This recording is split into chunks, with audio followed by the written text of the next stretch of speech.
Hello दोस्तों, कैसे हैं आप। उम्मीद करता हूं कि आप सब बढ़िया होंगे। दोस्तों, आज की इस वीडियो में हम आपको सौर मंडल की सैर करवाने वाले हैं, तो वीडियो को एंड तक जरूर देखें। दोस्तों, ये है पृथ्वी, हमारा घर, सुख सुविधाओं से भरपूर एक आरामदायक ग्रह। एक बार रोजमर्रा के कामों को छोड़कर आसमान की तरफ देखें, क्या दिखाई देता है। आसमान में फैली एक विशालकाय काली चादर, जिसमें बहुत सारे टिमटिमाते हुए तारे कितने खूबसूरत लग रहे हैं। रात में हम जिन तारों को देख पाते हैं वो सब हमारी मिल्की वे गैलेक्सी के एक छोटे से पैच के तारे होते हैं। हमारी गैलेक्सी में हम यहाँ रहते हैं और रात के समय हमें इस जगह के तारे दिखाई देते हैं। कितनी विशाल है हमारी गैलेक्सी। तो चलिए दोस्तों, पृथ्वी की सतह से उड़ान भरते हैं और सौर मंडल की सैर करते हैं। जैसे जैसे हम पृथ्वी की सतह से ऊपर जाते हैं वैसे वैसे हमें पृथ्वी की सतह ब्लू स्फीयर की तरह दिखाई देती है। और ये है हमारा इंटरनेशनल स्पेस स्टेशन, इंसानों द्वारा बनाई गई अब तक की सबसे बड़ी चीज। और ये 27,580 किलोमीटर प्रति घंटा की रफ्तार से पृथ्वी का चक्कर लगा रहा है, जो कि पृथ्वी की सतह से लगभग 400 किलोमीटर दूर है। और ये 24 घंटे में लगभग 16 बार पृथ्वी के चारों ओर घूम जाता है। जैसे ही हम इंटरनेशनल स्पेस स्टेशन से ऊपर जाते हैं तो हमें इंसानों द्वारा बनाई गई कुछ और चीजें दिखाई देती हैं। अंतरिक्ष में इंसानों द्वारा भेजी गई हजारों सैटेलाइट पृथ्वी का चक्कर लगा रही हैं। सैटेलाइट का अंतरिक्ष में एक जाल सा बिछा हुआ है। चलिए और ऊपर चलते हैं। इतने ऊपर से पृथ्वी का नजारा तो देखिए कितना खूबसूरत लग रहा है हमारा यह नीला ग्रह। खैर, हम पहुंच चुके हैं चांद के पास। हमसे पहले यहाँ पर 12 एस्ट्रोनॉट आ चुके हैं, जिसमें नील आर्मस्ट्रांग पहले व्यक्ति थे जो चांद की सतह पर उतरे थे। और उनके पैरों के निशान आज भी चांद पर देखे जा सकते हैं। और चांद पर कोई वायुमंडल नहीं है, जिस कारण ये निशान हमेशा ऐसे ही बने रहेंगे। और हम अभी अपने पृथ्वी से लगभग 4 लाख किलोमीटर दूर हैं। और चंद्रमा से हमारा ग्रह कुछ ऐसा दिखाई देता है। तो चलिए एक लंबी दूरी तय करते हैं। और ये है हमारे सौर मंडल का सबसे चमकीला ग्रह वीनस।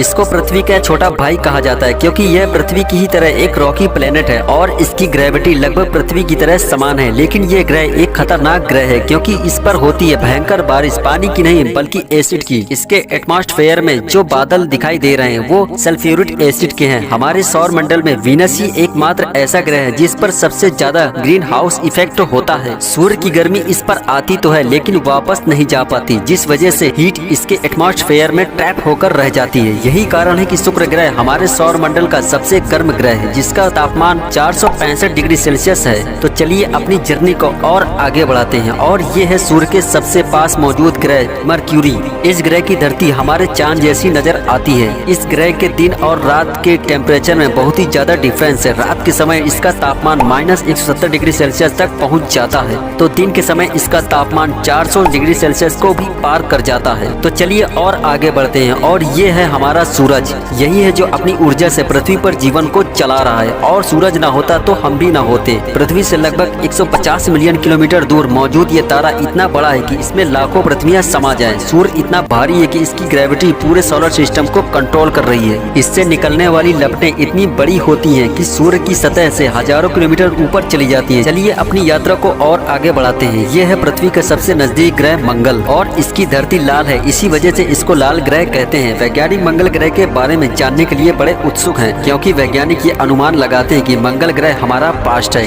वैज्ञानिक मानते हैं कि अतीत में मंगल की धरती पर जीवन फला फूला होगा, मंगल की धरती पर जीवन मौजूद रहा होगा। लेकिन आज यह ग्रह वीरान और बंजर पड़ा है। आज वैज्ञानिक इस ग्रह पर सूक्ष्म रूप में ही सही बैक्टीरिया के रूप में जीवन खोजने में लगे हैं, यानी इस ग्रह पर भविष्य में बस्तियां बसाने की सोच रहे हैं। अगर हम मंगल पर आए हैं तो इसे कैसे भूल सकते हैं। ये है ओलंपस माउंट, एक प्राचीन ज्वालामुखी। मंगल की सतह पर ज्वालामुखी से बना यह पहाड़ पृथ्वी की सतह पर मौजूद माउंट एवरेस्ट से भी लगभग 3 गुना ज्यादा ऊंचा है। और ये हमारे सोलर सिस्टम की सबसे ऊंची चोटी है। चलिए और आगे चलते हैं। आगे की यात्रा खतरनाक होने वाली है, क्योंकि हम एस्ट्रॉयड बेल्ट में प्रवेश करने वाले हैं, जो कि मंगल और बृहस्पति के बीच मौजूद है। और बड़ी बड़ी विशालकाय चट्टानें जो कि सूर्य के चारों ओर घूम रही हैं। इस एस्ट्रॉयड बेल्ट में इतनी बड़ी बड़ी चट्टानें मौजूद हैं, अगर ये आपस में जुड़ जाएं तो इनसे एक बड़े प्लेनेट का निर्माण हो सकता है। इस बेल्ट में मौजूद चट्टानें इतने बड़े हैं कि इसमें एक बड़ा शहर बसाया जा सकता है। इस एस्ट्रॉयड में मौजूद सभी मलबे आपस में जुड़कर एक प्लेनेट बन सकते थे, लेकिन एक बड़े ग्रह ने इन सभी को प्लेनेट नहीं बनने दिया। और यह ग्रह था जुपिटर। जुपिटर की हाई ग्रेविटी इन एस्ट्रॉयड बेल्ट को प्लेनेट नहीं बनने दिया। जुपिटर हमारे सोलर सिस्टम का सबसे बड़ा ग्रह है और इसके बहुत सारे चंद्रमा हैं। ये इतना बड़ा है कि हमारे सोलर सिस्टम के सभी प्लेनेट को मिला करके इतना बड़ा ग्रह नहीं बनाया जा सकता। जुपिटर का ग्रेट स्पॉट, ये लाल धब्बा जुपिटर की सतह से सदियों से चला आ रहा है। ये एक विशाल तूफान है। ये रेड स्पॉट ना बड़ा है, इसमें 3 पृथ्वियां आ जाएं। जुपिटर एक गैसीय प्लेनेट है, इसी वजह से इसकी सतह पृथ्वी की तरह ठोस नहीं है।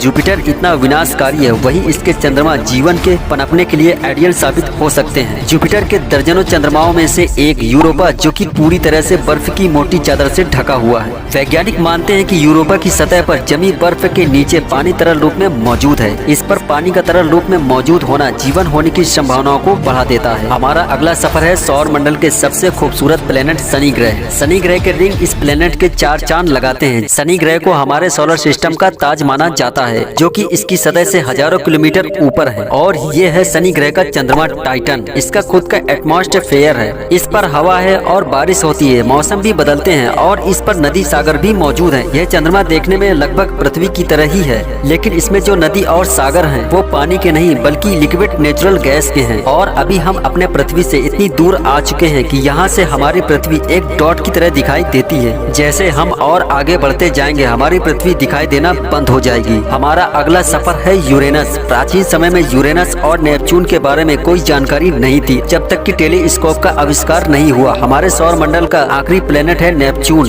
नेपच्यून के बाद भी हमारा सोलर सिस्टम खत्म नहीं होता। अपने सोलर सिस्टम की गहराई में हम आगे बढ़ते हैं तो हम पहुंच जाते हैं क्यूपर बेल्ट में। पिछली एस्टेरॉयड बेल्ट से 20 गुना चौड़ी और 200 गुना ज्यादा फैली है। ग्रह की लिस्ट से बेदखल किए जाने वाला ग्रह प्लूटो भी इसी क्यूपर बेल्ट का हिस्सा है। दोस्तों, आज के इस रोमांचक सफर में आपको कैसा लगा कमेंट सेक्शन में जरूर बताएं। अगर आपको ये वीडियो पसंद आई है तो वीडियो को एक लाइक जरूर करें। चैनल पे नए हैं तो सब्सक्राइब कर बेल आइकन ऑल पर क्लिक करें, ताकि हम जब भी वीडियो अपलोड करें आपको मिले सबसे पहले।